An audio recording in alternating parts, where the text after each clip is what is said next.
What is up with the squad? It's Cess, your favorite RT with Uncle Tendencies in the building. It's the CC Show, the Sunday edition. Y'all know what that means. We got Coach Coleman and MJ Lover 23, Mr. Lover, Big Daddy Long Dong himself in the building for your favorite basketball, for your favorite basketball, for your favorite hoops bedtime story, man. What's going on, guys? What is going on? What's going on? What is Sunday, Sunday? What the hell is we supposed to be talking about? Oh, college hoops. Dang, almost forgot, bro. Totally almost forgot. All right, let me get focused. I was on that. Oh. You're still on the Aces championship boots, huh? So I'm still on the Aces. We will celebrate Asia. We got a special Gamecocking for 1 hour tomorrow night, 9 o'clock. Pull up. We are going to celebrate everything Asia. The quadrifecta, as I'm calling it. The quadrifecta. Scoring champ. MVP. Defensive player of the year. Finals MVP. Asia A1. We're going to celebrate it for 1 hour at least. Pull up, man. We're going to celebrate everything Asia. So, I mean, yeah, you gotta give flowers when they're due. Gonna talk Aces tomorrow. UConn. We got college hoops tomorrow for the first time. UConn will play Boston College tomorrow afternoon at 2 o'clock. So we'll get it'll be the start of the princess era, as they call AZ Fudd, the start of the princess era. Let's see what she bringing. What else going on? Oh, the return. Finally, the return of check ball. We up. I'm up. 9:30. Pull up. Hang out with me. We're gonna talk some hoops. We still haven't really talked Asia's response to the Kathy question and all of that stuff. So we're gonna have some fun tomorrow. Just talk that early in the morning. Just get the hoops conversation going. You know what I'm saying? Kind of get your hoops juices flowing. Pause. You know what I'm saying? You know what I mean? Like that. Man. Okay, don't start that. Oh man, hey, listen, man, it's after 11 o'clock. You know how it goes. But for the first time in a long time, like no hoops on a Sunday. What the hell did you guys do today? I had a little bit of hoops withdrawal. I got to be honest, because I'm usually checking and looking highlights on one game and watching the game already in progress. So I was out. I was out of sorts. I didn't feel right. Hey, shout out to the family that pulled up in the living room with me today to watch the Gamecocks game to start the day this morning, just to get some kind of hoops going. Got a Gamecocks game in this morning, so that was good. Let me tell y'all, it's still 11:30, so we still in the 12 days of Gamecocking. 12 days till our first exhibition game. So on the first day of Gamecocking, my Gamecocks gave to me, man, a team that can't be beat. I think that I don't think we're gonna be beat. I ain't gonna hold you. A team that can't be beat. So yeah, who's gonna beat this? Was y'all here for the other show? Hold on. I showed this picture earlier. So what are we gonna name it? Sure. What are we name it what? This here team?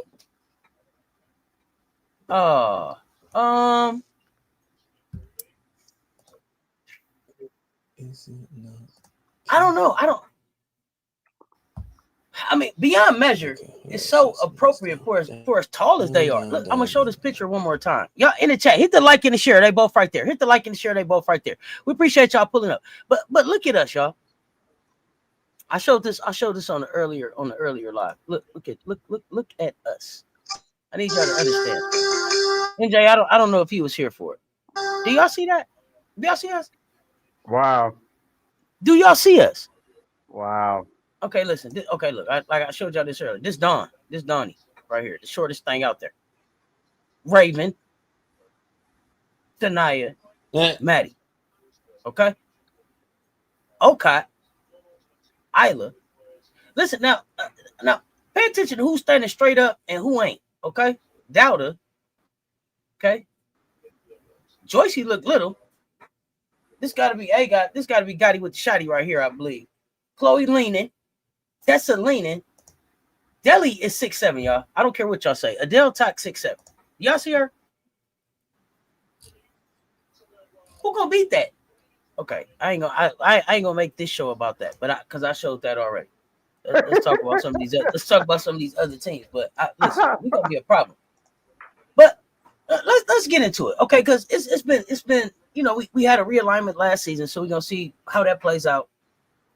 And we got the post. I don't want to say post, but not post JuJu Watkins era, but the pause on the JuJu Watkins era, right now going on at the Big Ten. So let's talk some of this stuff. Who's y'all preseason number one? Is it UConn? That's my preseason number one is UConn. They're the defending champs. I believe that they should be the preseason number one. I don't think that they lost a lot, right? Malik, what's up?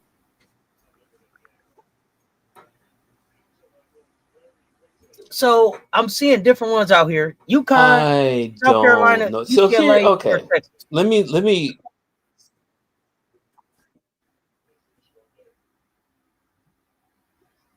Go ahead, MJ. Okay, hold on. Oh no, I'm trying to. I got so many things. I got so much buffering going on here for some reason. I got to shut down some of these programs. So here's the thing, and I've been holding this for a while now. Maybe I might be just thinking this too much into this, but I'm thinking. So UConn wins the championship. Mm-hmm. Right, and you know what I'm gonna say because I had a few choice words for some of these UConn fans that popped out of from behind the bushes, just like that famous GIF where you see Homer sliding back into the bushes, and then then when they start winning and beating the mighty Creighton Blue Jays, then they come back out with their UConn hats on and. Oh, we knew it the whole time and all this stuff. So here's the thing. One thing. And I rock with our UConn fam, brethren and sisterin. You guys haven't been talking about your team. They ain't got to. LSU do all the talking about them shit. Before they can get a word out. How weird is that? How weird is that? That in recent lives that we've been a part of, whereas LSU fans are talking more about UConn winning and beating us than UConn fans are. I don't get it. That's the one part I don't get. I don't get that part. The other part of it is UConn, I mean, just like we were the year before, where they disrespected us, and where did they put us? 5th or something crazy, or 6th, or I can't remember. We were 6th. Yeah, they ranked us after an undefeated season, and we only lost not after. No. Was that after or before? We went undefeated after they ranked us 6th. Remember they ranked us 6th because we lost the 5 starters. And they was like, we don't know who they're going to be. And they ranked us 6th. And then we went undefeated. Yeah. Well, with that said, I mean, what up, Lisa Pugh? It's a weird feeling because they haven't talked about their team. They haven't really, I think they got one. They have, they have the former defensive player of the year in a conference that I can't even remember what it is right now. But they didn't really do much. Big team. Yeah, Well, and I mean, they brought in Blanca Quinones. Yeah. Sarah Williams. Okay, Sarah Williams. Yeah. They bring back the majority of their team, so they lost 3 players off a national championship team. But this was still a team that had freshmen that played really deep into the season because of injury the year before. Mm-hmm. So, and then the thing that Mondo has taught us about the Huskies is shh, don't pay attention to the Huskies in the corner. They're not gonna say nothing. LSU don't have nothing else to talk about but the Huskies. I mean, they beat their one championship to a death. So the only thing they can talk about is who beat us. They ain't beat us. That's what UConn. What you say? UConn is the chance for everyone who's always in South Carolina business when we mind our business. Oh, we stay rent free in their head. We know what it is. We know we still the one. Still the one. Baby.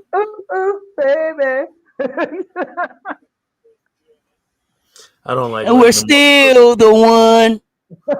I feel like we're still the one. Yeah, I feel like we're letting them off the hook. This looks like they're getting this, they're skirting by. I don't know.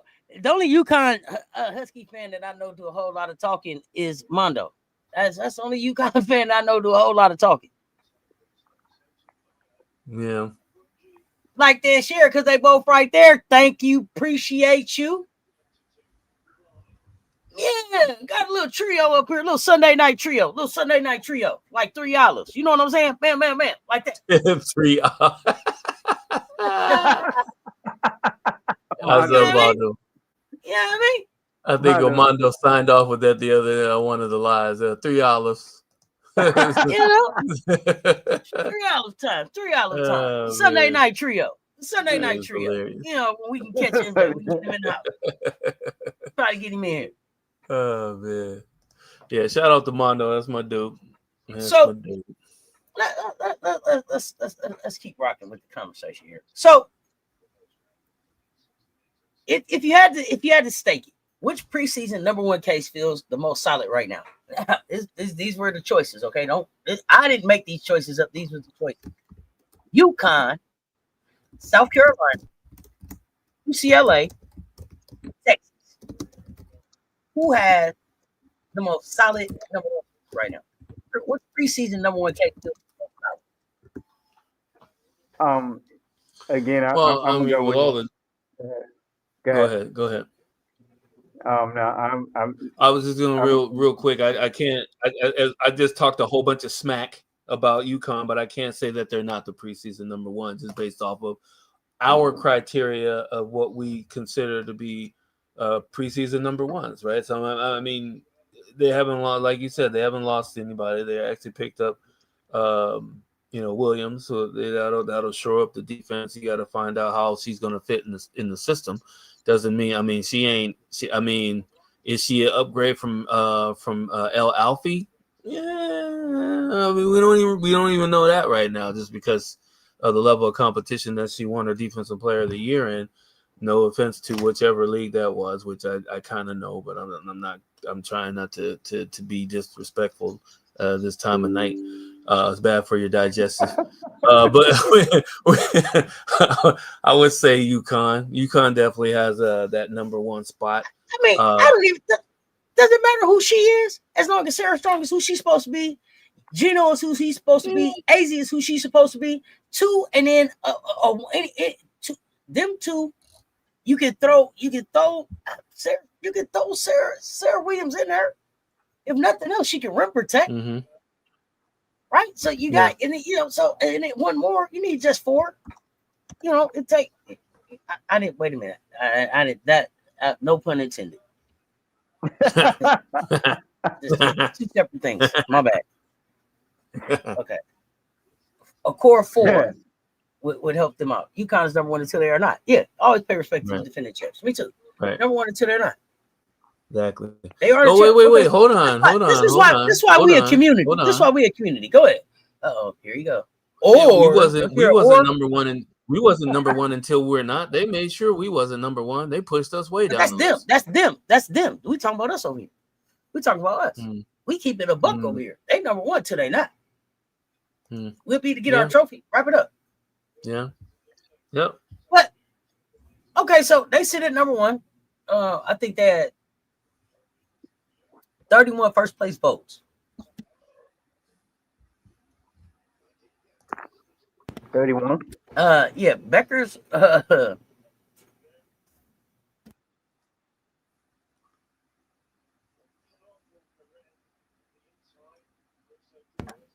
over there. Sorry about that. Doesn't make sense. Becker's. Why what? No, I'm okay. So go ahead with your list because I'm looking at something that doesn't make sense. So, okay, so go ahead with your list. Becker's is gone to the dub. So AZ and the vets, if healthy, but depth might be their X factor, right? Health and depth is their X factor. Carolina's at 2. Right. We didn't just, it wasn't like we went and patched up some holes. We went and re-up. Right. And it wasn't just a re-up, it was a re-up and then it was a re-up and a level up. If you understand what I'm saying, as far as like size goes. Okay, if you know, you know. If you know, you know. Sometimes you start at 3 point, you start off at a 3.5 and then you double it up to a 7. Then you double that to a 14, and you double 14 to 28. Yeah. Never mind, if you know, you know. Okay, so anyway, my point being, it wasn't just a re-up, it was a level up, right? As far as height go. Remember, I just showed you how big we are. Yeah. Latson bring the instant bucket getting. Okay is the rim protection, rebounding, but she's dribbling and shooting the 3 like a guard. I ain't even talking about none people already been there still. But then they got UCLA at number 3. They say that they're calling UCLA the new face of the Big Ten. Lauren Betts, anchor, and they already proved it last year with they Big Ten title and they Final Four or whatever. Texas, and I don't know how this is, but Texas at number 4, and they say that they have a steady court and they're calling it elite defense. The question I got for y'all. I want you to give me your. I want you to give me. I want you to give me your 1, 2. You can talk about 1, 2, and 3, but with Texas specifically, the question for both of you guys is: can they get buckets when the clock runs down in March? They're talking about this defense they got, but can Texas score when the clock is running out in March? That's my question for y'all. No, I don't have confidence in right now in the way the roster. It really didn't get better in the offense because we looked last week. We briefly looked at the roster, and I didn't see anything that stood out. You see some people that can get a shot off if they get an open look, but it's not too many creators on Texas. Okay. MJ? But that's not so. Okay, great. Those are great points too. But that's the whole thing about Texas. Who is really a creator on Texas? Are they a part of the system? You know what I mean? I don't know. Rory Harmon. Creator of what though? Madison Booker. Creator of what? Breonna Preston. Creator of what? Hey, man! You gotta work with that lump of clay. That's your lump of clay to work with. I'm just telling you who's there. Now, they got long acres over there, so okay. I mean, I don't know. Okay. Y'all don't like Texas. MJ yawning all ruder in the microphone and stuff. So we gonna just come off of that. Hey, we gonna come off of that for a minute. He was yawning like you roaring or something. Hold on. Tony Tiger, that was on purpose, by the way. Yeah, I know it was on purpose. Now, tell me, okay, so let's back up. Mm-hmm. What would be your first pressure point if you were scouting UConn in January? You mean on how to slow them down? Yeah, absolutely. Well, I mean, start with the head of the snake. Is AZ Fudd the head of the snake or Sarah Strong the head of the snake? No, I would decrease the touches that Sarah gets Right. First, because I guarantee you that you might have the ball in AZ's hand, but the offense will run through Sarah Strong. That's what I'm saying is going to happen. For them to have a what they call it, a good flow, an offensive flow, they're going to have to run. The ball is going to have to go through Sarah Strong. I don't see how you don't do that. So you have Sarah Strong touching the ball every time down the court, pretty much. Yes, pretty much. So if you can stop some of that, because we'll be looking for this tomorrow. Go ahead. Well, yeah. Think about this, because the way Gino's offense is set up is it's a perpetual motion offense, right? They set a lot of ball screens, they set a lot of off ball screens. There's a lot of backdoor cuts to get AG. What usually happens when the ball screens, they're looking for switches, they're looking for mismatches, and what they did against us is all those switches and mismatches where the communication wasn't where it needed to be. Fud's in the corner hitting threes, right? But it's basically every time either she was able to go to the rack, go backdoor cut. Most of them were basically like pick and pops back out to the 3-point shot or a long midi. You know what I mean? So that in itself is what you have to combat against. But to be able to actually double and make Sarah more of a passer than a scorer, that would probably be the best thing that you can do. The only thing with that is now you have Flood, you have a few of the other guards that are coming back. As much mess as people talked about KK can hit the open shot when you actually give her minutes to actually shoot the ball. Like her stats, KK can be consistent. I think KK is the point guard. Right. But what's up, Miracle for you? What's happening? She can score though. That's the whole thing. If you let her loose, she can score. Right. But she hasn't been let loose. And then of course there's injuries that have been in play too. So wait a minute. Let me say this. Hold on. Shake hands. I don't know what else we need to find out about Texas playing early. They just lost to Canada. What's different? It's gonna ask from Canada. We watched that in the mansion too. And the thing about Texas is they have whooped Canada the game before, and then when the medal was on the line, they caught an ass whooping. Yeah, I told y'all last year I was through talking about Texas. Now the only reason I mentioned because they had him up here in this article. Vic, the jacket, his crew, all the I don't give a damn about none of them. I don't give a damn about none of them. Hey, y'all seen how Deion said he don't care nothing about the Cleveland Browns? He don't care. That's about much as I care about Texas. I'm not scared at all. Yep. So yeah, and don't forget Heckle's over there. Great point. Is that Keontae? Great point. Heckle's over there too. So KK, Heckle, Keyless, yeah, they may do a little point guard by committee over there. Okay, so I want to keep it moving because I got a lot of things for y'all. So let's go to South Carolina real quick. We picked up Latson and Ocott, right? For both of y'all, really quickly, what's the first sign that those two players are meshing?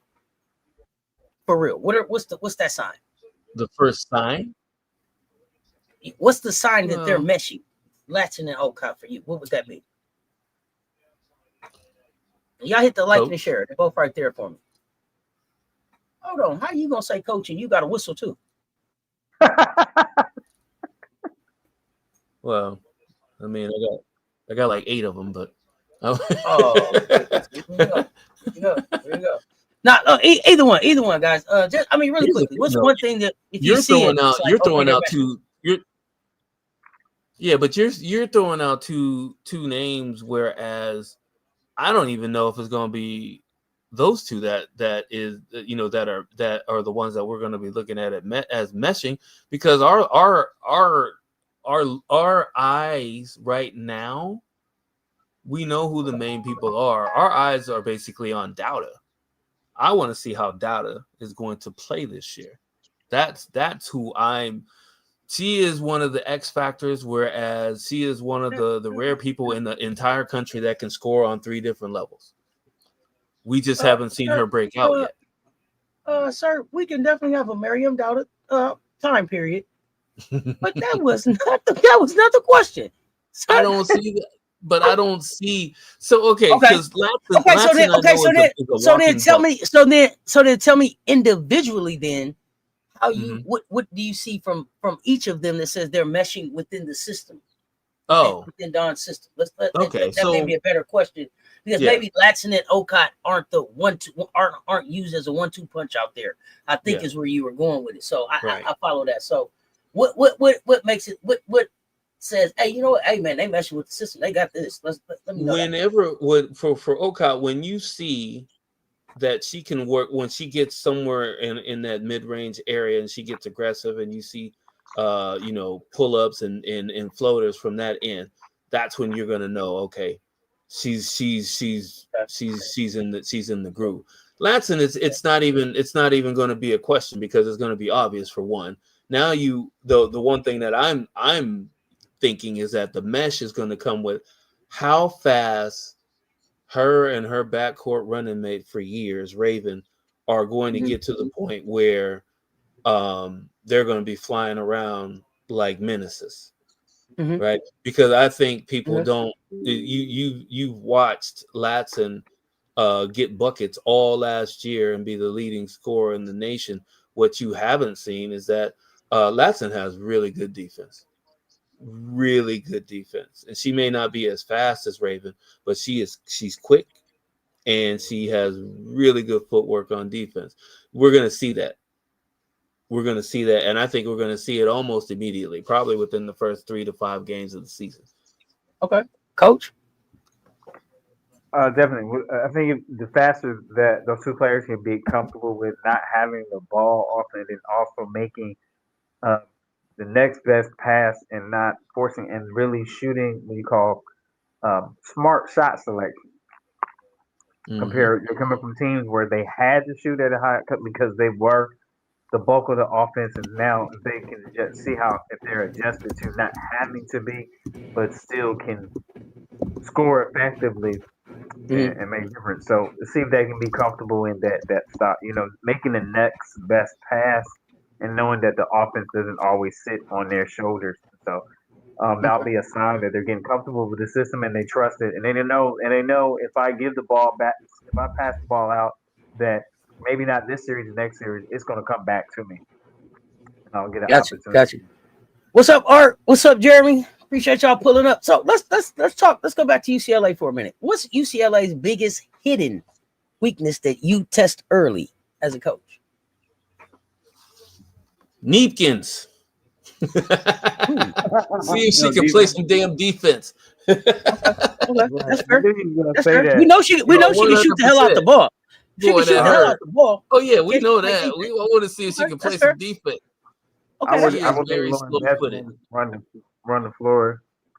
You want to see Lauren run the floor? Okay. Yeah. So follow up on UCLA. I saw this in the chat earlier. 85 fly. If Close don't get it done this season, it's a wrap. I agree. She's losing too many players to graduation. Close will really be on the hot seat if she don't get it done with all the talent she had. Close had 4 years already with 6-7 bets. What do y'all think? Is this it for Close? Does she have to get it done now or go? I mean, just maybe. I'm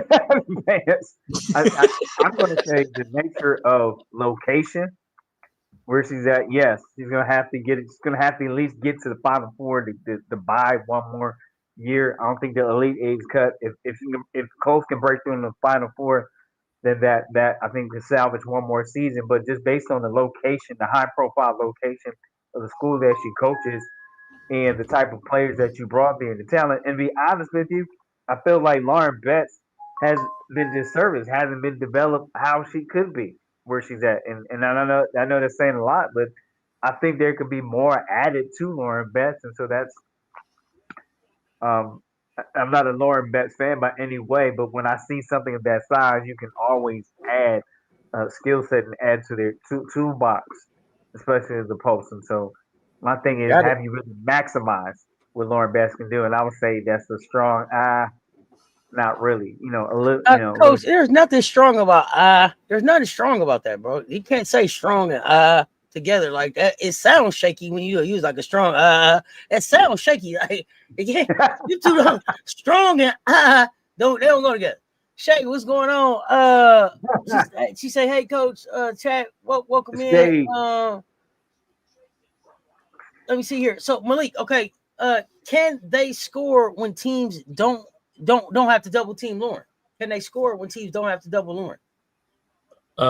Baby Betts, evidently, I've been doing a little film work on her. Evidently, she has a nice little. It's weird because it's a fadeaway. Like Baby Betts is 6'4". When she gets in the paint, she fades away on almost all of her shots. But Sienna Betts. Oh, sorry. What did I say? Baby Betts? Yeah. I try to. No, I'm trying to be better about allowing these young women to have their own identity. Because Kylie Kitts was so serious about, I don't want to be little Chloe Kitts, and I was like, dang, you know what? She don't want to be Little Grits. She want to be Kylie Kitts. So I'm just trying to be better. That's all. No, when did this happen? Baby Betts. No, I'm joking. She said it on the interview. I'll share it. I remember. You're hilarious, man. Come on. Hopefully Betts added to her bag this offseason. No more 2-dribble Betts. I don't think so. I don't think it's gonna get any. I don't see. This is the thing. So what she was trying to do, what she was doing in high school, is not going to work at the next level. And I'm quite sure if Coach Corey is the coach that UCLA anticipated her to be when they hired her, she's going to make sure that Sienna is not going to be trying to handle the ball as much as she. Next time, not with so much attitude. Thank you. I'm just saying.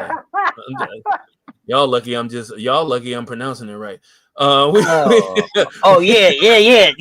Trinity. Yeah, you guys, come on. But the high-low, that's what I was getting to. The high-low between those two that are on the court, because they will be on the court at the same time early in the season. You think Corey Close go put them on it? You think Corey Close go put them on a 4 or 5 high-low? Of course. Yeah, they have to. She has to find out if the chemistry's there early. Because if it's not, then she has to figure out what's going to happen before Big Ten schedules. Then Jeremy telling us about all these shooters they got, as long as Kiki, the second option. Man, the best shooter they have is gone. She with UC. She went across town to USC. Yeah, that's right. I said it. You gonna live with Sienna taking 15-footers instead of threes? She's not gonna be taking a whole lot. Okay, all right. So so coaches, I need y'all to put on y'all best Vic Schaefer jacket right now. Put on your best Vic Schaefer jacket. You ready? I just took it off. Texas is. Well, maybe that's it. Maybe coaches, take off your best Vic Schaefer jacket. Texas, they say Texas is steady, but what I want to know from y'all is, if this was your team, this is your team. Give me the lineup were key players that you would have out there, and the one late game set that you call for them that should be successful against most teams. Why are you asking all these questions? This is so. I'm so biasedly against Texas for so many reasons. This is why. That's why I'm asking that question. This is why. Preston, I like Preston as far as. So you call him to play for Preston off rip? You like, yeah. Nobody else. Odeck ain't getting to play. Rory ain't getting to play. Booker. You know what they're gonna do? They're gonna go inside. It's always inside. What would you do? Well, first I go inside. And if that didn't work, no, but seriously, I think what Texas has to do is what we did a few years ago, is that you have to trust your 3-point shooters. If you have them, which they do, they actually have two. One of the freshmen that came on late last season, which I think we all talked about, she should have been playing more. Just based off of the way that she played late in the season. Preston, along with her, and her name escapes me right now.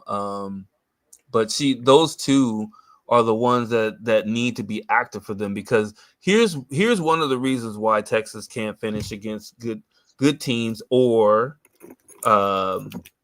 in clutch situations. It's because they were almost dead last in the nation in 3-point shooting. They barely shot threes. And when you do that, this is not the era where you can actually just continue to pack the paint and just be big and beat everybody. It doesn't work like that. It hasn't worked like that. So you have to have players that will stretch. And I don't want to hear Madison Booker in the chat right now. Don't talk to me about her. Nobody said nothing about Madison Booker. All they said was Jordan Lee. They said Jordan Lee. What's up, Benji, baby? If you want me to go into a rant, that's the best way to do it. You have to have someone players besides Booker to spread the court. What is the set that you call it? I mean, you can go. Let me see. One of the sets I would really like to call. I would like to call a 4 high with an Iverson cut. 4 high with an Iverson cut. Actually, you can actually go right into a pick and roll set. But I don't know if their bigs can handle the pick and roll with the guards. You don't know if Odecker can handle a pick and roll. No. Man. If it's too long for you not to know it would be a pick and roll with Booker. But I don't trust her to roll because her picking, she always picks and pops, right? Okay. What about Bria? Is Bria Cunningham gonna help? Can Bria Cunningham be in that pick and pop with you right there? That pick and roll. They said she should, but I don't know how much they're gonna use her when you got Long Acres. I'm sorry, old Acres. I gotta stop doing that. But you have the Twin Tower syndrome again. They're going to force feed the bigs until they can't force feed the bigs. By the time you figure out you can't force feed the bigs, you've lost confidence in your potential 3-point shooters, right? You're not going to be consistently successful if you cannot spread the court and give them room to operate. That's all I'm saying. Okay. Coach Coleman, what's your set you running, and what players? I'm looking here. We have Brianna, Rory, Jordan, of course Madison, and then that 5th spot will be just who you're playing. I don't see Old Acre unless they said in basketball. I don't see Old Acre being that effective down the stretch. I think so. I'll probably go with a Cunningham. I think it's more quicker to the rim. True. And down when it comes down to play like that. And so what's that? I will put them in. It's a modified 3 out, 2 in, but my 2 posts will be baseline extended, not at the box. So we can go what we say. So you can screen. So you can do almost like a reverse flex screen from baseline or screen on the wings. And so the ball's on the right side of the basket. You have a post screening, off ball screen for a guard to see if they can curl and catch into the post. And what happens is if they follow the shooter, then the post player that's screening can what we call dive into the paint to see if we can get a pass to them. A lot of times we forget that offside action.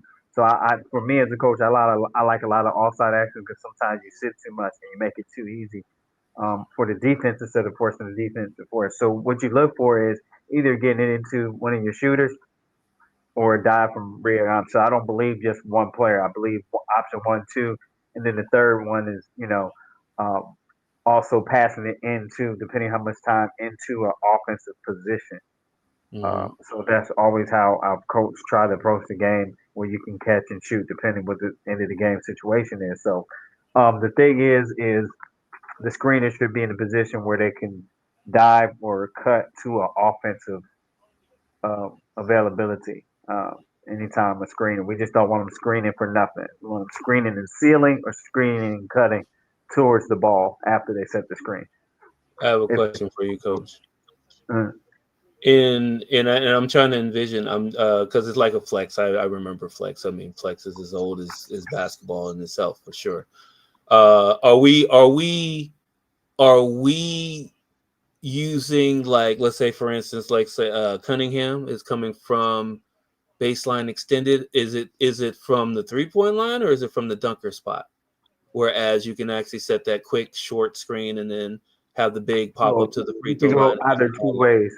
You put them in that short corner so if the ball is caught in the baseline, if we have that open, and then you set a screen there or the wing. You want to be able to do like a triangle with your post. Right. But we don't want to sit them in the box because we want I don't sit them in the box because we want the paint to be open up. We want to thin out the defense. So that's just my philosophy. Yeah. Yep. All Yep. right, Yep. all Yep. right. All right. Let's move If the you're, conversation outside the. Oh, go ahead, coach. Go. all I was saying, if your posts have quick feet, your 3 through your 5 have quick feet, I don't believe in sitting them in the box. Right. Let them move and create and they can create without the ball to get the ball. Mm-hmm. Yep. Okay. He's still running that. Oh, Mr. J Ham. he listening. Victor heard us.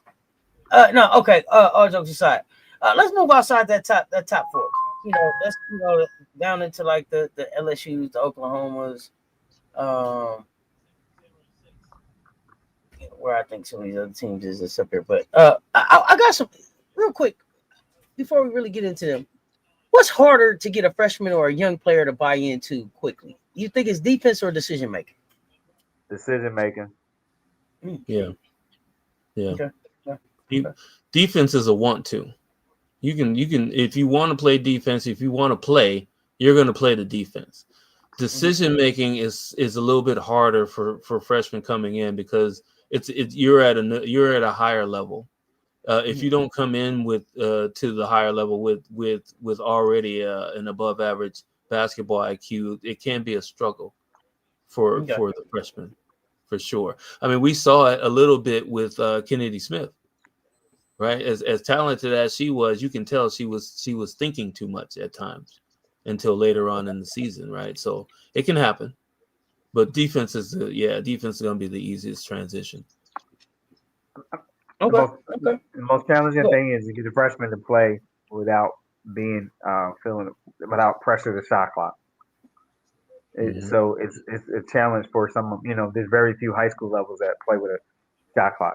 I think maybe 4 or 5 states out of the whole country that consistently play with a shot clock. And so the decision making is because that pressure of the shot clock from making an offensive move, and then now you got to play defense.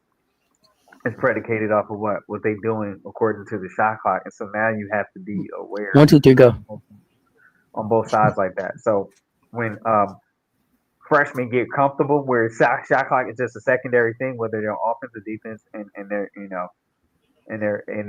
have that chemistry with their players, then they start maturing and growing up right before your eyes. Is that something new? That's fascinating to me that y'all keep talking about not playing without a shot clock. I played with a shot clock my whole basketball career in California. What is this y'all talking about? What you talking about? California always, most of the time, has always had that. It's been ahead of the time. Yeah, who the hell is walking around playing basketball without no shot clock? There's a few. Yeah, he's right. There's a few states that do. Yeah. Yeah, there's a few states that don't have a shot clock. Yeah. What the hell kind of Stone Age ball is that? Yeah, it's kind of crazy. Yeah, so before I came back to Virginia, coach high school, Kansas, this season bringing the shot clock, and there's a lot of coaches older coaches they're leaving because then that just throws their non-coaching stuff out the door. They can't just stall 4 corners and hold the ball for 58 seconds. Wow. I want to go Colorado, right? Okay, maybe it is. My state doesn't have it because they said it would cost too much, but everyone can have football turf. Weird. No, they don't want to expose them sorry coaches. I'm sorry, excuse me. They probably got them on Amazon. It don't cost. Sorry. Shot clocks. I got it. But I want to go back to UCLA really quick. Let's go back to the 2 bets. Let's go back because you said the 2 bets was going to be on the floor together. What's the spacing key that having those 2 on the floor together that they have to nail for that to be successful? What does the spacing have to look like for both bets? Diagonal. Okay. Diagonal. Opposite diagonal. I would go ahead. I would stay away from high low with that for a little bit and have opposite of each other. And I would send that, and the way you could do the high low is send it where coming from the weak side into a high low. I wouldn't just sit in it. So it will be bets opposite side, and then get someone screens forward where she screens into the high elbow, and then what we call a post cut for bets go wide. A lot of I'm just not a big person just plopping players down because I think it makes them lazy and complacent. Just plopping them play. Your 3 through 5 should be able to run a little bit, no matter the foot speed, with the hustle. So I just don't believe plopping them. I think when plopping them down, you're just making it easy for the defense. So that would just be my quick take. That's what I got. One of the things that you could, I don't know if you can get away with it with both bet sisters on the floor at the same time, but usually when you have a Lauren Betts type talent on your team, you go 4 out. You go 4 out, 1 in. And it doesn't mean that she stays on the block the whole time. I mean, she can always go free throw line, and then you have back cut. You have screenaways, curls, back cuts. There's a number of things that you can do with a 4 out, 1 in. But what I'm thinking, and correct me if I'm wrong, they could actually steal 1 or 2 sets from South Carolina, whereas instead of coming down and taking quick shots most of the time, like some of the other teams do that have good 3-point shooters, they're not patient enough to actually, swing the ball around. Some of the early success that South Carolina had that UCLA could take advantage of is being able to, after the first or second pass, it swings from one side of the floor to the other. Once you don't have that post up, you can actually swing it to the top of the key or to somewhere inside that top of the key to the free throw line area, and then you can swing it inside. That's what we had some really good success with sealing and getting, like, I remember Iowa State, we got like 3 or 4 of those almost in a row, and it broke the game open. So UCLA can definitely do that. Now, the thing is that foot speed, right? So regardless of if they run the floor or not, UCLA has a glaring foot speed problem, right? I mean, they do. I mean, honestly, they do. Glaring. Like Heckle exposed them last year. Like Heckle's like an athlete. Like, she's quick, fast, strong. Like, she gave UCLA fits, right? You have Neekins, Lauren, Sienna. If they're all on the floor at the same time, it's one shot and out. Because as soon as somebody takes a shot, and if Lauren can't get the ball, everybody needs to be like heading back to the other end before the ball even hits the rim. Because the speed, they're going to get killed in transition if they don't. Unless there's some new people that they're going to be bringing in off the bench that we don't know about. I'm telling you. I'm just watching their speed, right? I mean, there's no real reason why Southern California shouldn't have beat them 3 times in a row. I mean, honestly, right? But UCLA slowed the game down, and they actually masterfully closed out the game. They shouldn't have won the Big Ten title, in my opinion. Okay. All right. Let's keep it going. We're in the, like I said, not the pause on Watkins era. I should say, right? As far as like JuJu being out, I see y'all talking Kennedy Smith in the chat. Y'all know she's one of my favorites. Oh yeah, we love Kennedy over here. Yeah, I enjoy, especially after her performance in USA ball, right? Do y'all think that USC, right? I guess you kind of look at JuJu as their engine. So while she's rehabbing, do they go from like a Final Four ceiling to like almost a survival mode, or what do you see them doing? And then does that automatically make UCLA the Big Ten front runner with Maryland and Ohio State back there? What do y'all think there?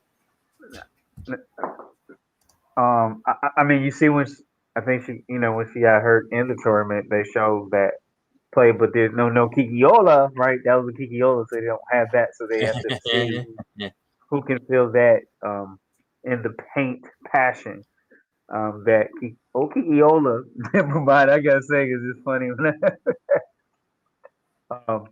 So no, I feel that their talent is Mm-hmm. underrated at USC, and I think I think why people may get a little leery or a little hesitant is because they're not sold on the management of the of the coaching management by Coach G yet, and so it's still people haven't. I think just in general, you haven't bought into that they have confidence in the coach in moving the skill sets on the court where they need to be so they can be successful. It's a hustle team, so I have confidence in that. So I actually enjoy even I would love to see Juju play the rest of the tour, but I actually still enjoyed watching him play.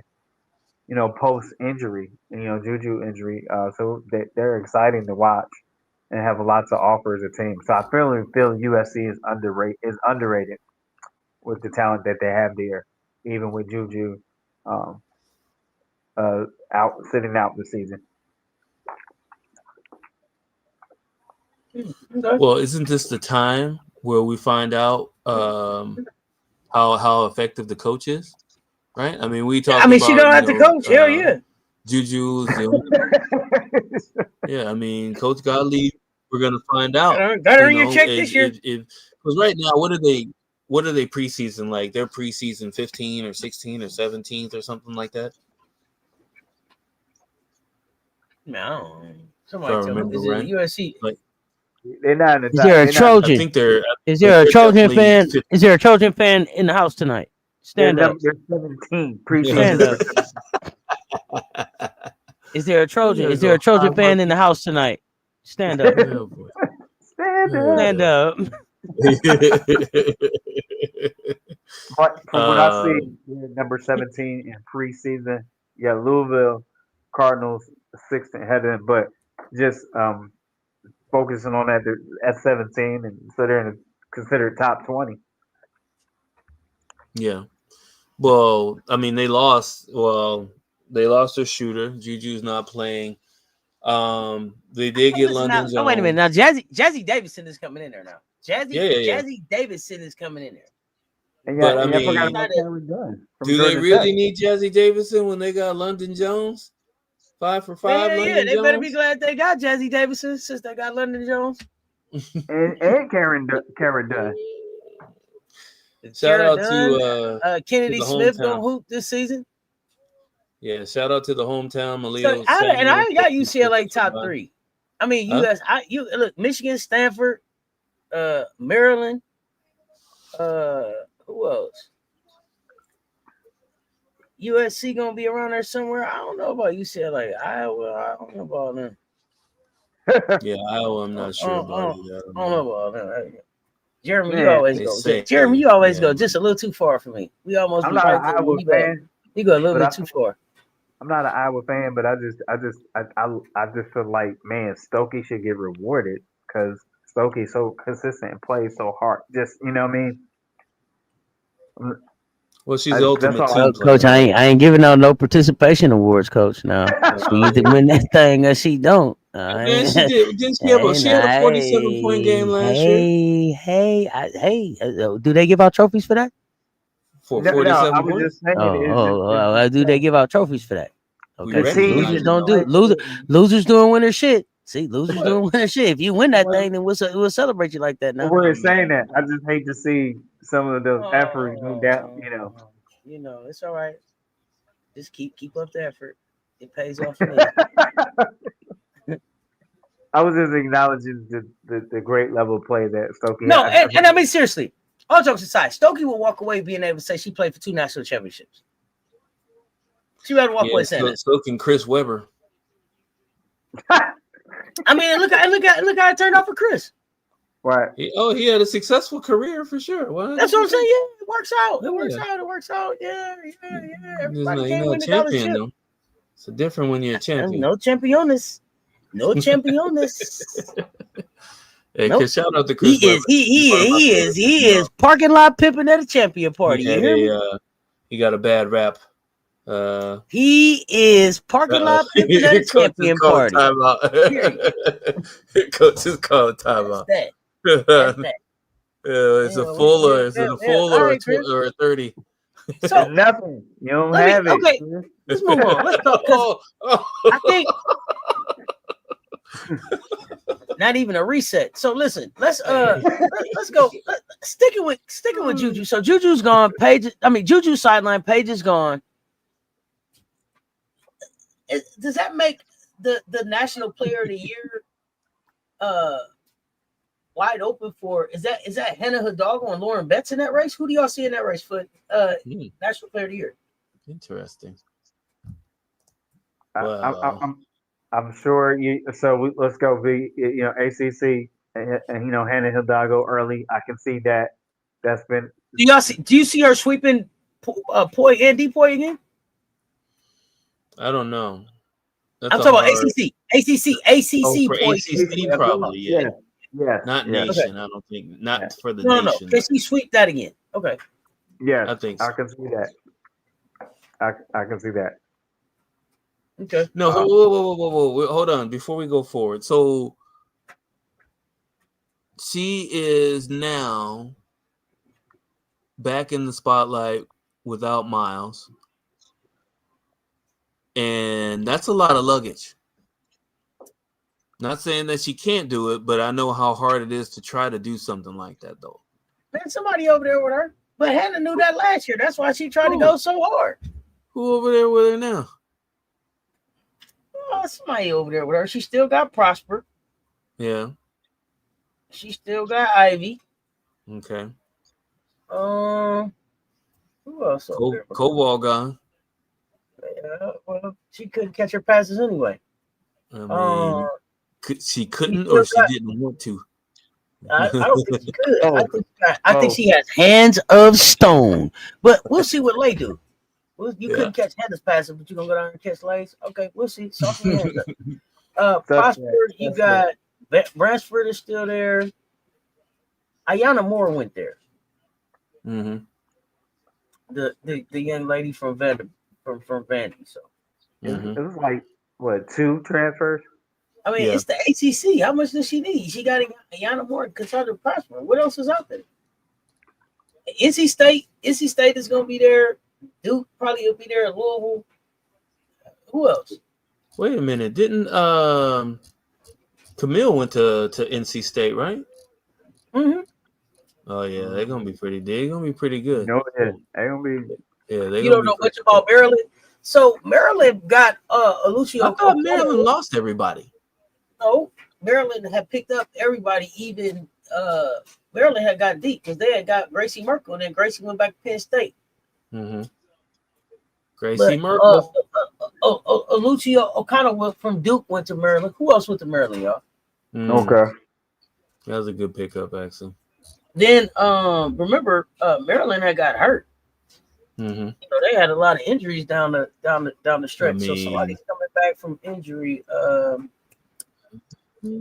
they got Schmeichel went there. You got Poffenbarger is still there. You got Alucci is there. Yarden Garzon from Indiana went there. Bree McDaniel will be back. That's what I was thinking about. Bree, and then that forward Brianna Williams is there. But is she going to is Garzon going to turn into a gunner this year? Because they said she passed too much. I don't know. What will Freeze require? I mean, scoring. Mm-hmm. Yeah, they need more scoring. Yeah, that's what sent them packing early in the March Madness. Is that what they're trying to get Alucci for, to do the double duty, offense and defense? Probably. It'll help. Okay. Yeah, Garzon a sniper, for sure. I still think they're too small too. I'm just looking at their roster. They look a little small. It's the ACC. Who they playing against? I mean, here's the thing with the ACC. We usually know there's 3 teams. I mean, if by SEC standards, listen, that's what I'm saying. That's what I'm saying. Listen to this: 5'8", 5'8", 5'6", 6'3", 6'3", 6'3", 5'6", 5'11", 5'10", 5'8", 6'4", 6'2". That's Notre Dame's. That's Notre Dame's height. Let Let me look at this real quick. Maryland. That is your real name.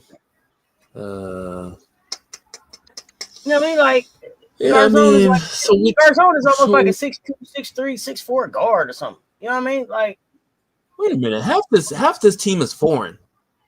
Are they even? Hey, you know, hey. Here again, look, 6'3", 5'10", 6'6", 6'2", 6'2", 5'11", 5'10", 5'7", 6', Right, 6'5", right. 5'11". It's NC State's Wait a roster. minute. Are their work visas valid? Can they, or will they be here by midseason, or will they be here now deported? because they working? I'm just saying. You funny. You funny, man. You funny. Hey, man, they was working down in Hyundai in Texas too. But, okay, So never mind. what's the one stat you'll watch to make sure Hidalgo's usage spike doesn't kill her efficiency? Minutes. Okay. Yeah. Yeah, if she plays too many minutes, it's not going to be good for her. She has to be able to get spelled. Okay. What defensive look actually bothers Lauren Betts without giving up open threes?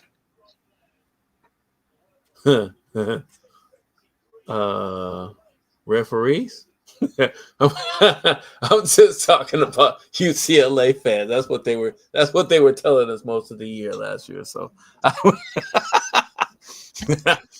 okay, I'll stop. When you have just a basic, when you just double, it's a hard trap in the post in the man-to-man set and force and then you force your shooters to make shots instead of her, and then force Lauren Best to pass out at, force her to make a decision. So I think to me, what I would try to expose is forcing Lauren Best to make a passing decision with a hard double. So when you trap, a lot of people don't know, when you trap the post, you want to take away their vision from the middle and push their vision towards the baseline, so they have to pass out and under. So a lot of good teams know how to, what we call it, a hard double or a trap. A trap is where you close out and really can't close it. So to double it is to push them behind the line, so all they can do is pass out. And so, of And what course, did you say, MJ? About what part? What was your defensive look that was gonna bother Betts? What did you say? Oh, the refs. Okay, never mind.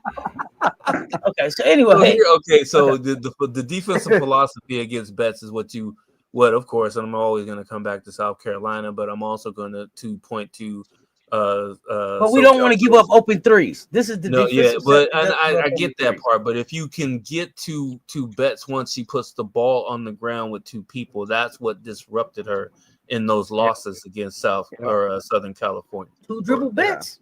Yeah. Okay. Yeah, as soon as she puts the ball on the ground, you get that effective double in there. It disrupts her game. Yeah. Okay. Without JuJu, what action would you build USC's offense around? Whatever Kennedy Smith wants to do. you would build around Kennedy instead of Jazzy, huh? Jazzy's gonna do her thing. Of course she'll be freshman. We'll see how the coach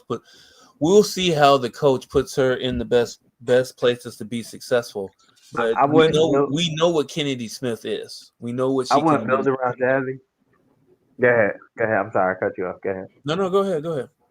I wouldn't build around Jazzy because no one has tape, so that'll be your deluxe surprise. So you can use that what we call an offensive roamer.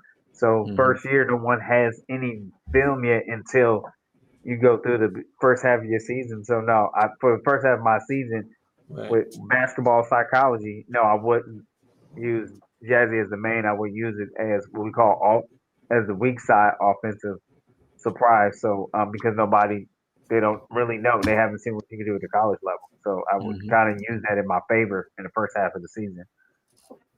Okay. Yep. I agree.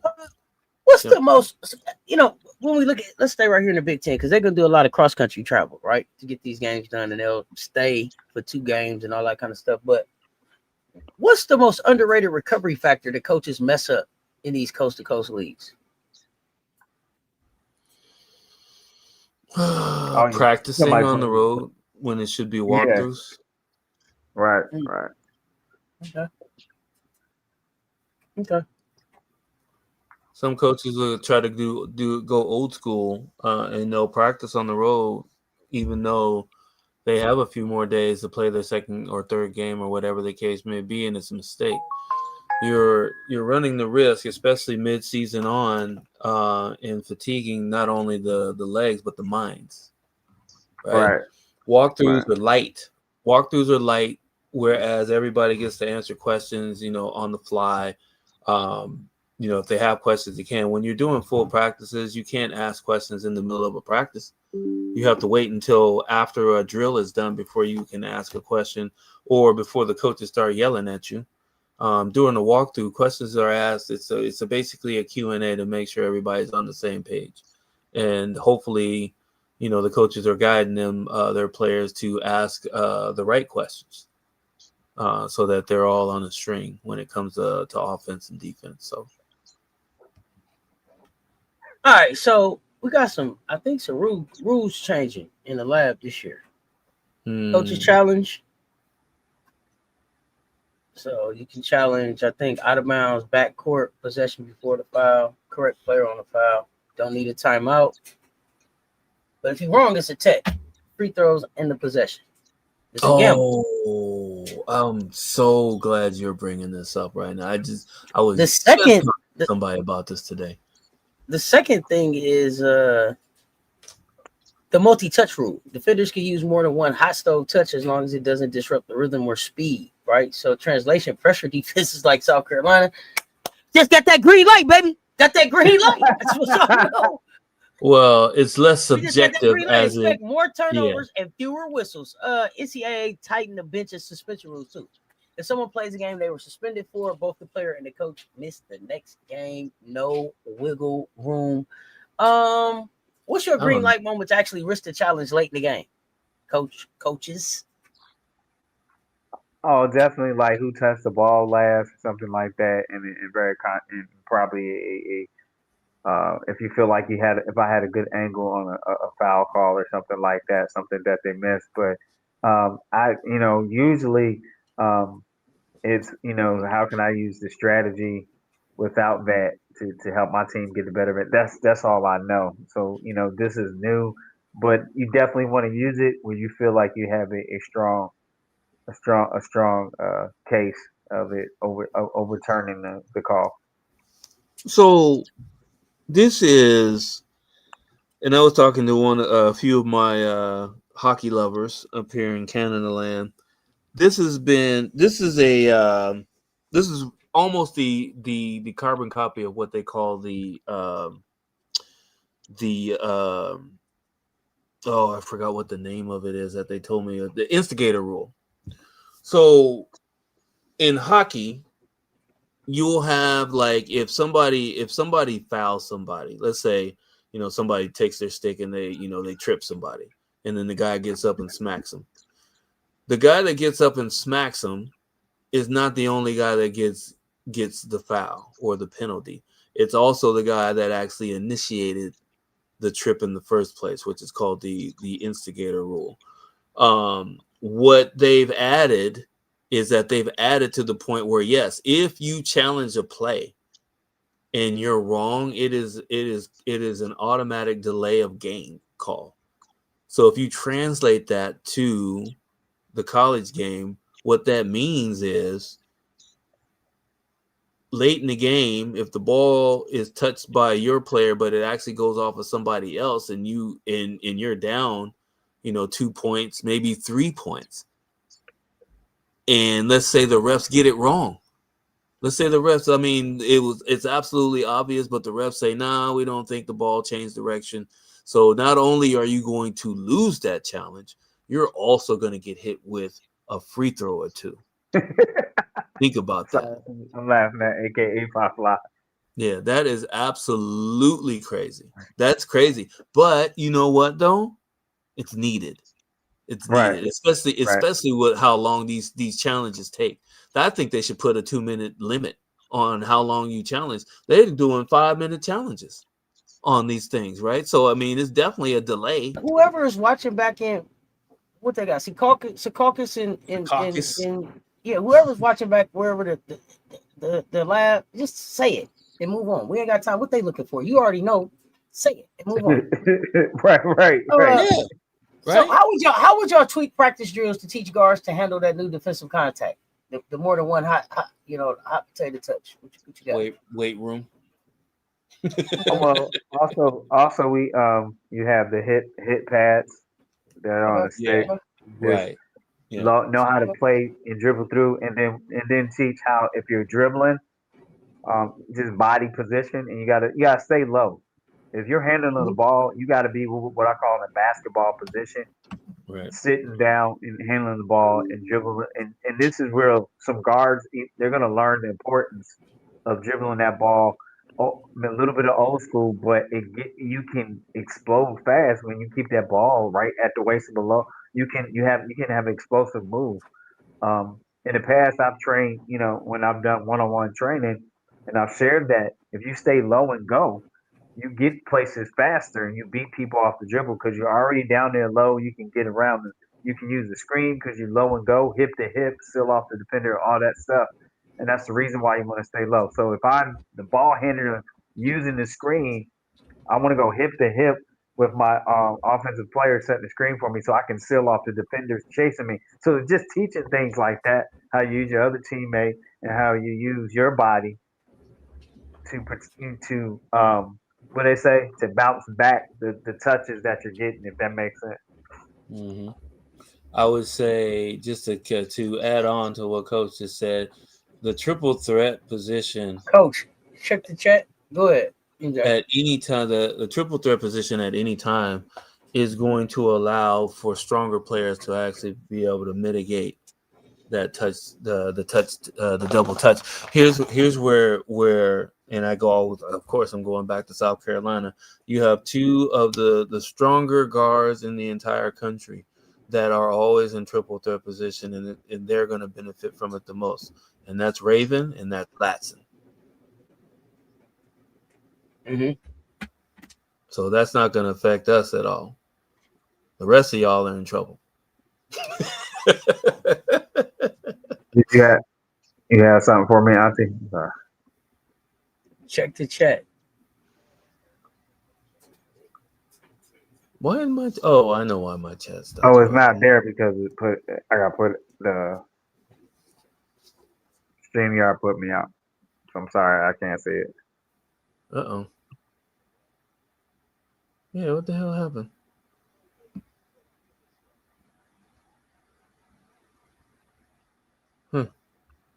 Ah, there it is. Okay. Yeah, so I mean that I think it's good, but here's the disadvantage. And they probably, to be honest with you, they probably should put it in a W. I mean, I'm not gonna get too far into that part, but there's 5 fouls on the lower level. There's 6 fouls in the W. There's a huge difference. This is going to help keep players in the game longer and out of foul trouble longer. So you'll get to see your favorite players play a little bit longer than they would if it was, some players are handsy when they play defense, right? It just is what it is. So this will actually preserve some of that. Will it reduce the average points per game for a number of colleges? Maybe. It just depends on the on the colleges, the players, the way that they play, the speed. Like for instance, like somebody like Tennessee, this benefits Tennessee so much. As much as handsy as they get. It's gonna be fun. It's gonna be fun. You talk about foul trouble and all kind of stuff, and people shooting free throws ahead of time. Yeah, that's gonna be it. It benefits Tennessee greatly. All right. I mean, well, we're moving towards college hoops. 12 days of game cocking. Got the CC show coming up. So we don't got pickups tonight. But we got 3 poll questions. Yes. No, we didn't say college fouls was moving to 6. We said that they can be handsier. So the rule change was just that the multi-touch rule. So they can hot stove touch as long as it doesn't disrupt rhythm, more than one time. That's all. But we got 3 poll questions in the spirit of pick'ems and scorers. We got three poll questions, and I want Coach and MJ. I want you guys to answer the poll questions too. That Coach is gonna take us through before we get ready to close out. Let's go. We have 3 poll positions. I can smell it in the air. Is women's college hoops coming upon us? And so the first question I give it, you posted here is: we have these polls. Give me your stock up. One team that the polls are sleeping on. They not putting no respect on their name right now. You stay sleeping on them. They got a good team, and where they may be disrespecting and ranking in the polls. They may not even be there. But one team for you, fam. One team that the polls, preseason polls, are sleeping on. Fire up the chat with that team. What team? Talk to him. I got one. Who you got? The mighty Washington Huskies. Sleeping on most polls have them at the very bottom. ESPN has them at 25. They just they just picked up Hal, the 3-point shooter from Southern California.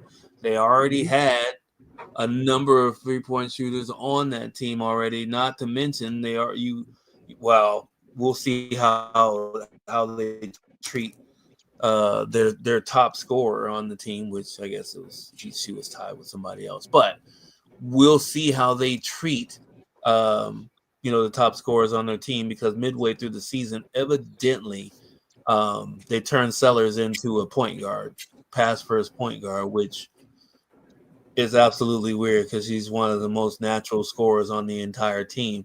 But hopefully Avery Howell will actually be able to spread the floor a little bit so that that Sellers can get loose. Okay. All right. AK85 Fly says, I think USC is going to be better. I think they're that 17th spot. So I think that Vandy is going to be better than the 24th spot. And I think Ole Miss is better than that 12th spot. I think Ole Miss is top 10. My mic, sorry about that. So that I think Ole Miss is top 10 with Cody, and I think Vandy is better than 24. NC State, that's another good one. That's another good name. That's another good name that's being kind of disrespected. You think NC State's top 5? If they got them top 10 right now, you think NC State is top 5?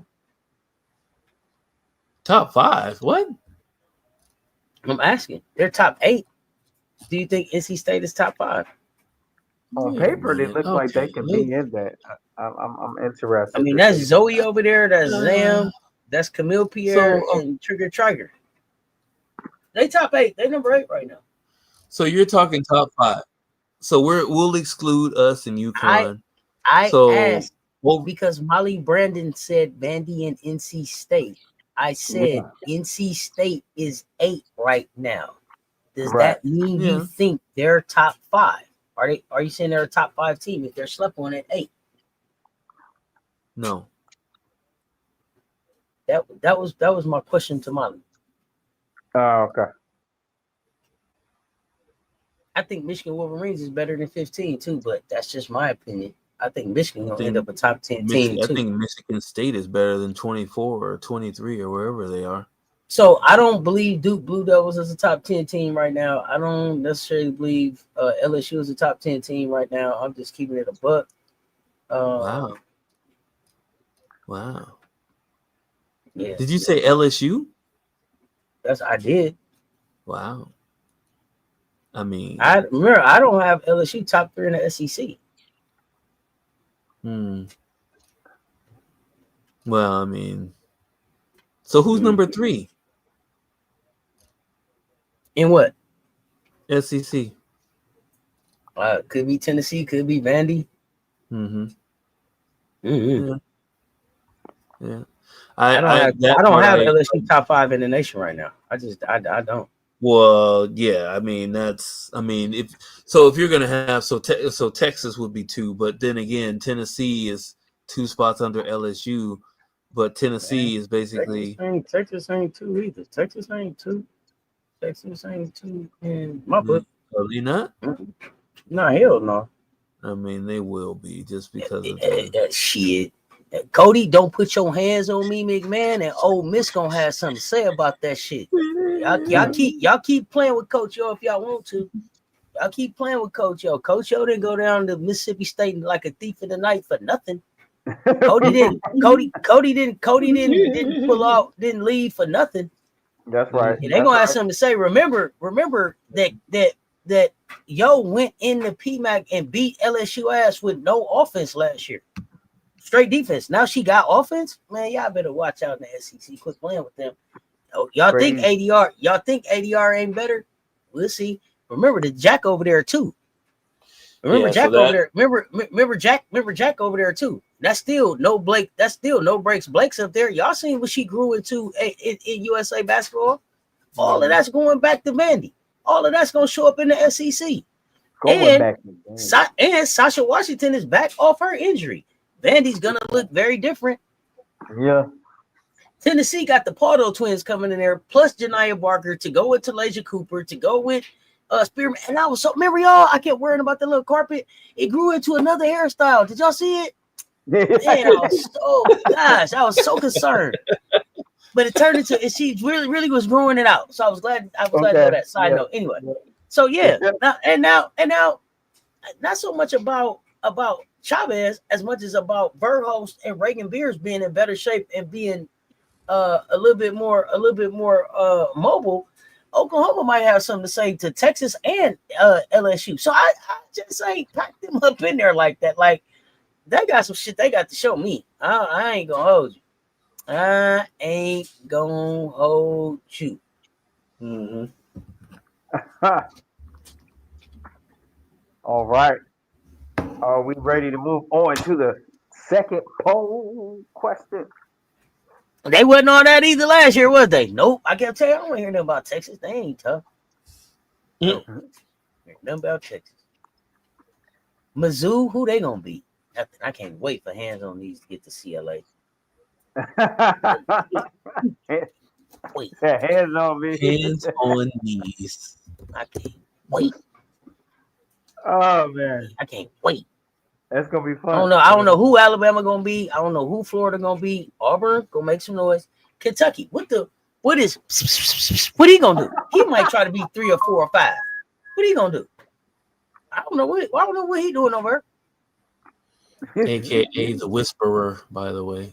And quiet as is kept. They say the dark horse of the SEC is Joni and Texas A&M. Go look at the roster. Pull it up. They say that's the sleeper because you don't know nothing about none of them international players she went got. None of them. That's true. No.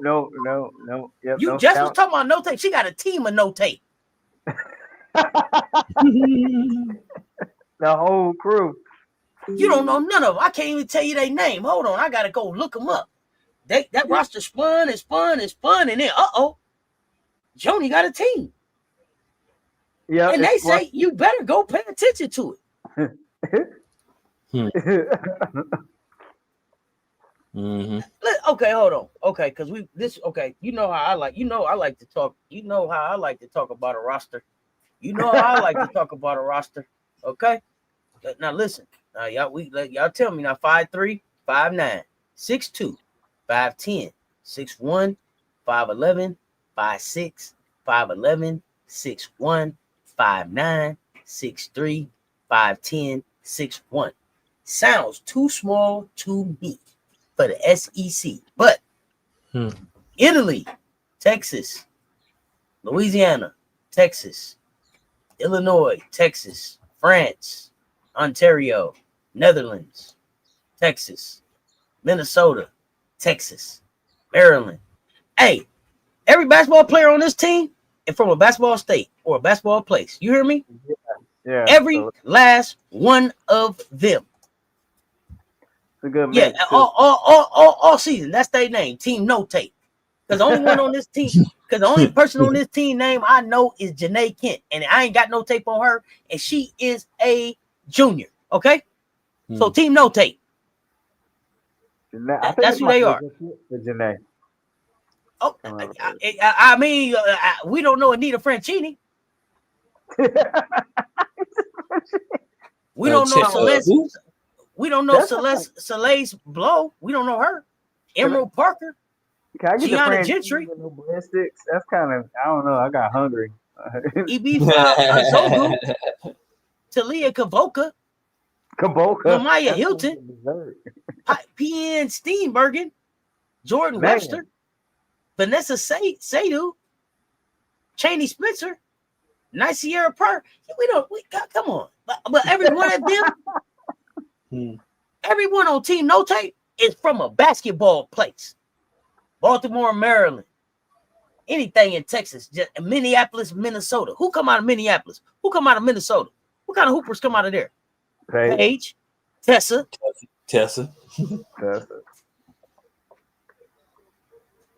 Texas. Netherlands.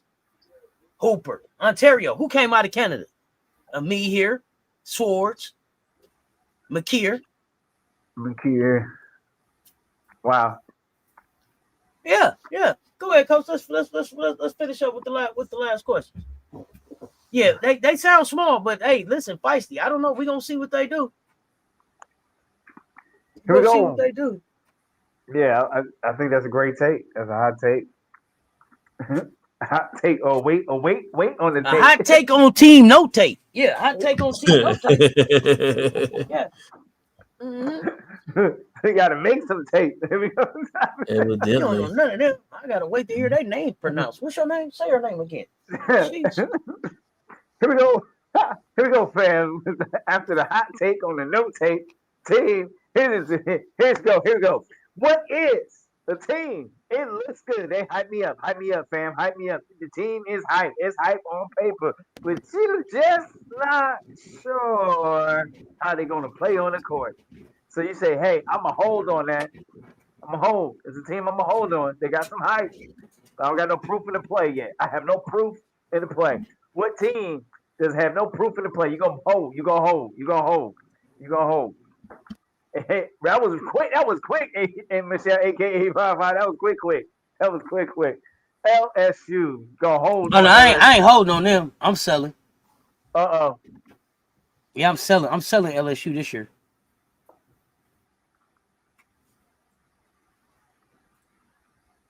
The team I'm holding on, Auburn. Yeah. I'm holding on Auburn. That's the SEC team I'm holding on. It'll be Auburn. I want to see what that coach does down there. You know, but you know what? Nationwide, you know what team I'm just not sure. Baylor. I'm interested to see what Baylor does with Talia Scott and Eugene Dunn. Okay. Them is two I'm hold. I would say. Molly Brandon, right, you holding on UCLA, Iowa State, and Baylor? No, LSU and Baylor. Excuse me, LSU and Baylor. Baylor for sure. I'm selling them other two. UCLA for sure. I sold them last year. How that's gonna come? I know you did. And when I see them, I'm gonna beat they ass. It ain't changed. When we see them, we're gonna beat their ass. I'm hoping to get them in Las Vegas. Please. So we got some homes. And the last but not least, who are you selling on? Who we gonna sell on? We got some holes, so you gotta throw yourself. Look to sell. Texas. I'm selling Texas. I'm selling LSU. Just not buying it. Is it too early to sell Oklahoma? That's it. Hey, that's what you're selling. Mortimer, we're back. MJ Lover, we're back. Jacqueline, AKA Fly, says selling Texas. Yeah. MJ Lover said Oklahoma. I thought I was holding on UCLA because of Siena coming in, but Oklahoma, I've seen enough of Oklahoma. I know what they're about. Now that new rule helps them out massively too, actually. Yeah, Because they're I think basically so. a bunch of football players playing My basketball. only- You selling big doggo? Yep. Oh. Selling. Sell Mortimer. Sell.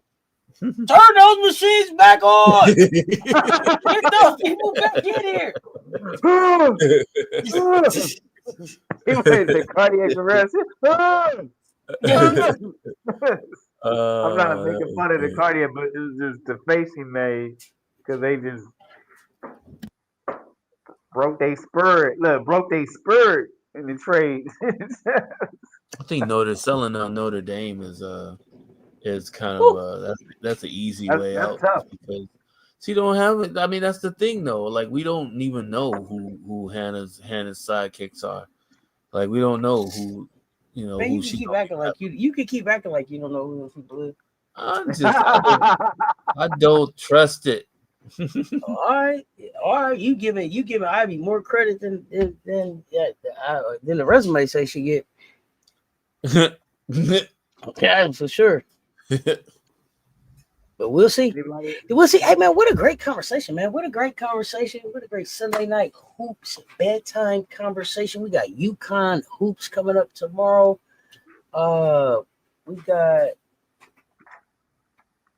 check while we up in the morning. We got hot takes. We got now what? We got a special game cocking and a CC show, man. Full day tomorrow. So pull up and hang out with us. What you guys got before we get ready to get out of here? Well, let me see. This week we're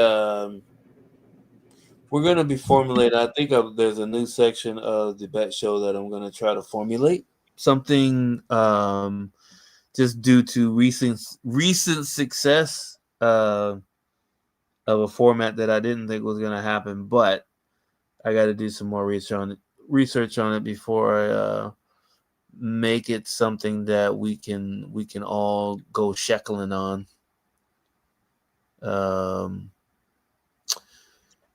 Yeah, I still got to do a few rewatches too before the season starts. So. So yeah, I've been trying to get a game in, at least one Gamecock game in a day. So be on the lookout for that. Holding on, TCU, aka Rebuild Yourself U. Even with all those bigs they have, I gotta see. Yeah, I'm not buying, selling, holding them. I didn't have them in the mix. I tell y'all somebody that I got my eye on. Sanaya Ja. This is year 3. This is This is school number 3. Yep. Show me something, kid. Show me something, kid. Coach, did you have your 5-minute coach's corner ready? I did not. We can make one up. You didn't do your homework? Oh, I got it. I'm ready. All right. You ready? You said you did not, or you did? I'm ready. No, I thought you said did I share my corner already? I didn't get to share it yet. I didn't. No, that's what I'm saying. Was you ready with your corner? I'm ready. I mean, you got to tell us what your corner is. I mean, is you on 5th Street? Is what? I mean, name your segment or something like Coach's Corner on 12th. I mean, where you at? You on 98th? You know, on the corner of 4th and Main. Oh, no, we don't want to be there. Somebody already there. Oh, now okay. You got us pushing up on somebody else set. See what I'm saying? How you on some get down and lay down type energy? You know what I'm saying? Everybody's 4th and Main is different all over the country. Well, you better just say your zip code. He on 4th and Main in 49763. That's he on that 4th and Main. His whatever that zip code is. I don't even know if it's a real zip code, but it was 5 numbers. 7th and Main. Now he moved down to 7. He got ran on 7. Oh man, let's bring it. Coaches 5 minutes. Coaches 5 minutes, and then NJ. Coach's Corner has wheels on it. And then we'll have Coach is mobile. Let's go. What you got? This is Coach Coleman's. Coach Coleman's Corner. It is a pleasure to be back with you again, chat fam. I'm excited to be with you today. We're going to talk about the number 5. Sometimes some people count to number 5 within a hand. You have 5, and I have 5 fingers I can see. Well, including a finger and a thumb, gives me 5.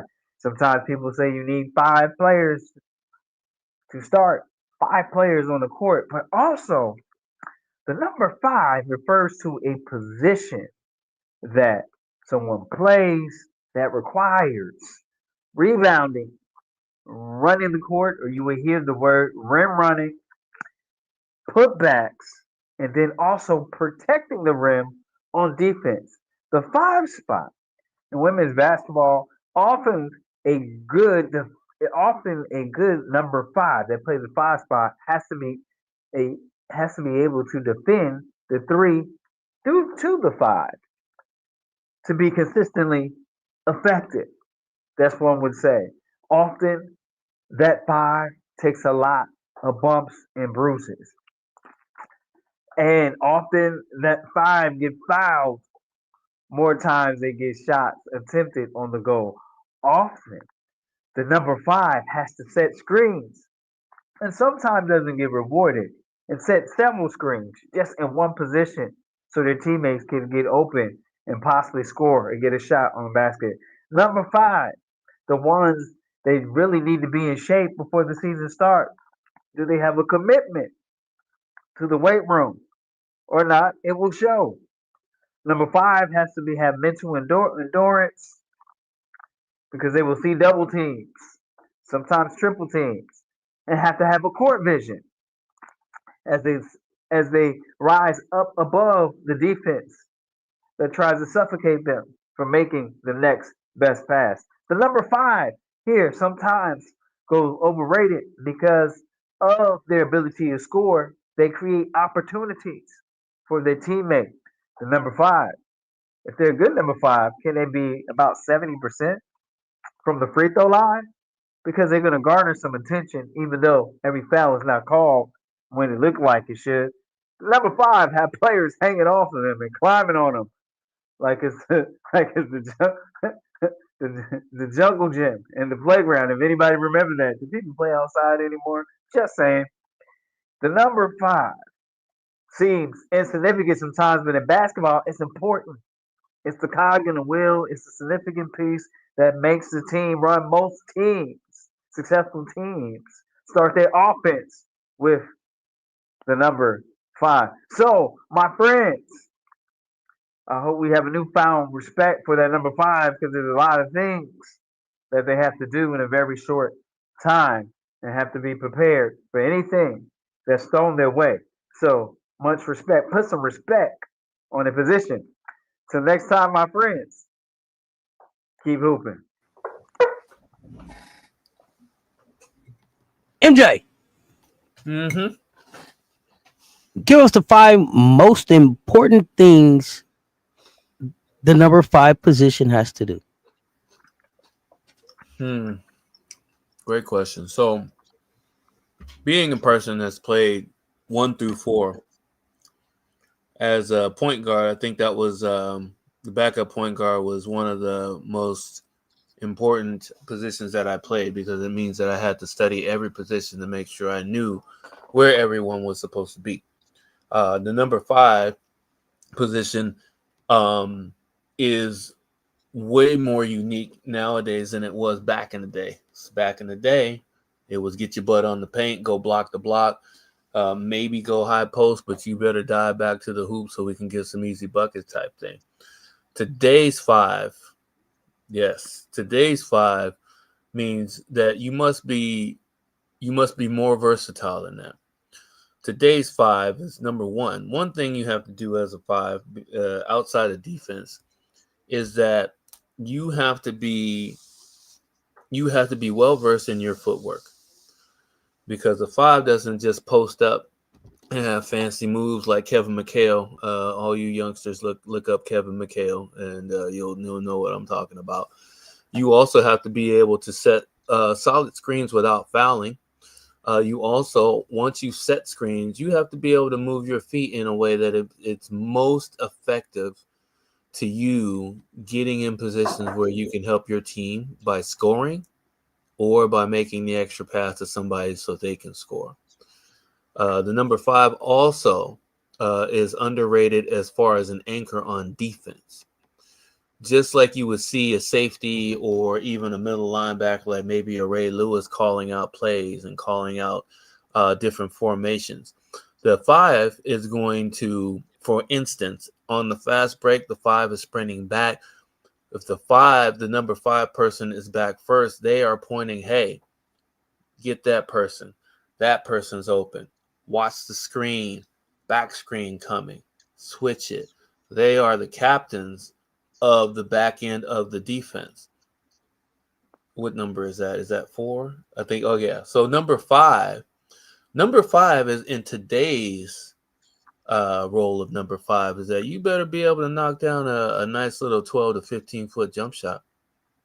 You better be able to do that. And if you can't, your minutes will be limited. Your starting position will be in jeopardy. And your off the bench minutes may be very limited too. So the 5 has to do a whole lot more now than it did back in the day.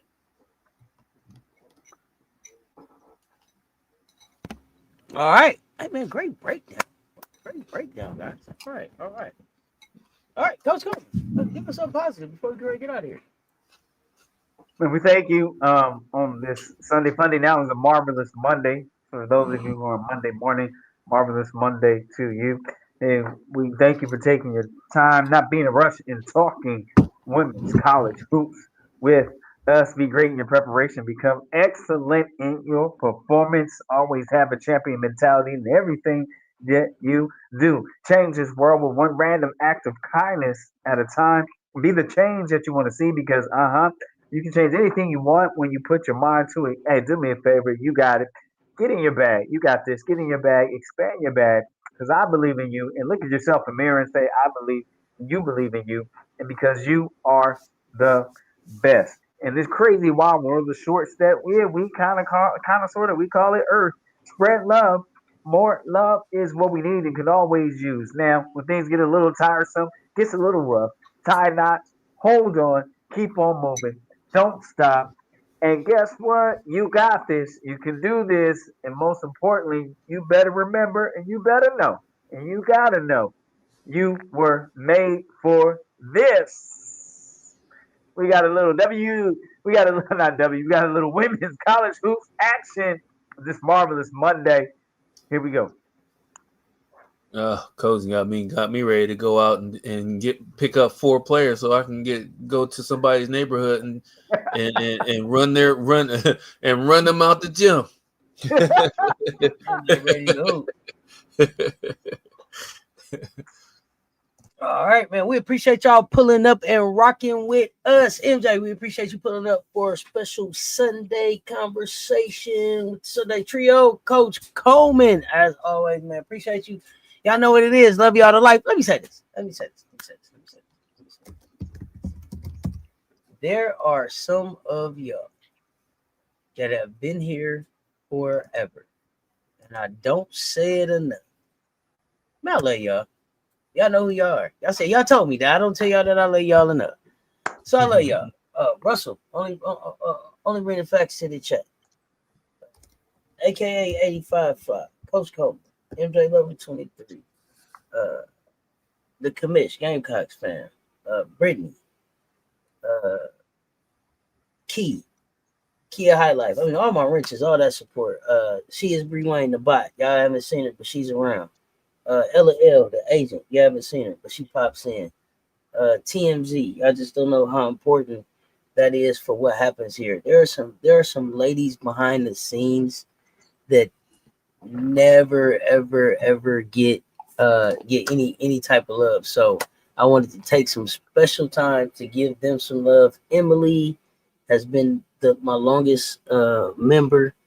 You ladies have been here participating, helping grow the conversation, helping push women's basketball forward. This platform first and foremost was a safe space for women to be able to talk hoops.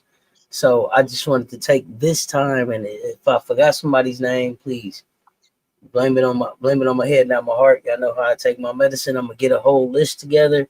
But just off the top of my head, I really wanted to make sure that I took the time to also just say thank you for all of the support that you all do. Paris Milan, Kia High Life, Shonda Del Rey, man. Shonda Del Rey. Shonda Del Rey, Danae, the support, Janae Antoinette, the support that you guys offer, sounding board, all of those things, man. Appreciate you. Y'all know what it is. I love y'all all to life, though. Until next time. That's MJ Lover 23, Mr. Lover, Big Daddy Long Dog himself. Coach Coleman, Cess Talk Sports. Stay tuned. Talk soon, y'all.